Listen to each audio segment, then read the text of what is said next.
பிடிக்குமோ அசைவம் தவிர்த்துட்டு சைவத்துல அவங்களுக்கு என்னெல்லாம் பிடிக்குமோ அதெல்லாம் அவங்களுக்கு எடுத்து வச்சு சமைச்சு வச்சு புரியுதா.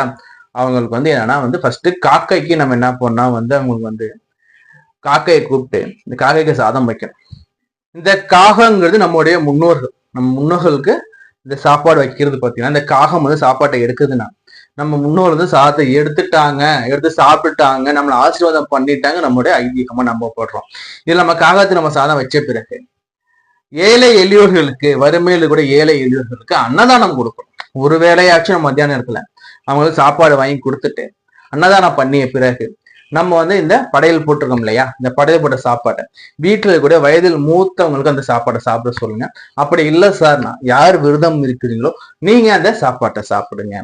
இது மாதிரி நம்ம இந்த எள்ளும் தண்ணி நம்ம இறைச்சிட்டு நம்ம அந்த தர்ப்பணம் பண்ணிட்டு மதியானம் நம்ம விரதமா பூர்த்தி பண்றோம் இல்லையா. இது மிக முக்கியமா நம்ம செய்யக்கூடிய கடன், நீர்த்தார் கடன் சொல்லக்கூடிய அந்த இறந்தோர் முன்னோர் செய்யக்கூடிய கடனுங்க.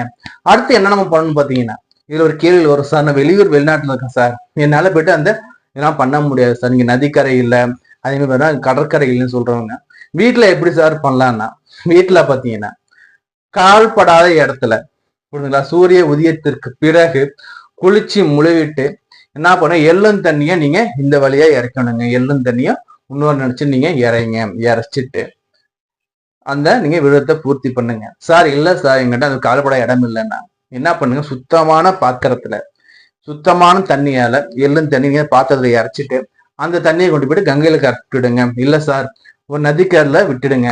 இந்த எள்ளு முளைக்க கூடாது, முளைக்கூட இடம் பார்த்து தண்ணியை நீங்க விட்டுடுங்க. இது நம்ம வீட்டுல எளிமையா பண்றது. இந்த தை அமாவாசையில பெண்கள் என்ன சார் நாங்க பண்ணட்டோம்னா, இந்த தை அமாவாசையில பெண்களை பொறுத்த வரைக்கும் பாத்தீங்கன்னா பெண்களுக்கு அமாவாசை விரதமே கிடையாதுங்க. அப்ப எப்படி தை அமாவாசை விரதம் இருக்க போப்ப பெண்களுக்கு தை அமாவாசை விரதம் கிடையாது. இவங்க என்ன பண்ணலன்னு பாத்தீங்கன்னா ஆண்களுக்கு உதவி பண்ணலாம், அவங்களுக்கு சமைச்சு கொடுக்கலாம். எப்படி சார் சமைக்கணும்னா, இந்த பெண்கள் காலையில குளிச்சு முழு சுத்தபத்தமா சமைக்க ஆரம்பிக்கணும், சாப்பிட்டுட்டு ஆரம்பிக்கணும். ஒரு பழைய சாதம் இருக்கு, மீதமுள்ள நேரத்து சமைச்சு மீதம் சாதம் இருக்குன்னா அந்த பழைய சாதம் சாப்பிட்டு டெய்லி அவன் எப்படி சாப்பிட்டான் அதே மாதிரி எச்சி போடாம சமைக்க வேண்டும். அவங்க எந்த விரதம் மைண்டுக்கே போகக்கூடாது. விரதம் நினைப்பே இல்லாம நீங்க எப்போதும் சமைக்கிற மாதிரி எச்சி போடாம சமைச்சு சுத்தபத்தமா அவங்க நீங்க கொடுக்கலாம். இல்ல சார் அமாவாசை விரதம் இருக்கணும் சார் பிரியப்படுறேன் நீங்க எப்படின்னா, கணவர் இருக்கும்போது நீங்க அமாவாசை விரதம் இருக்க முடியாது. உங்கள் பெற்றோர் இருக்கும் வரை நீங்க அமாவாசை விரதம் இருக்க முடியாது.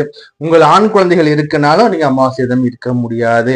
கணவர் இல்லை, பெற்றோர் இல்லை, ஆண் குழந்தைகள் யாரும் இல்லைன்னா நீங்க உங்கள் முன்னோர்களுக்கு நீங்க அமாவாசை விரதம் இருக்கலாம். ஏனைய பெண்களுக்கு அமாவாசை விரதம் கிடையாது. புரியுதுங்களா. அப்ப பெண்கள் என்ன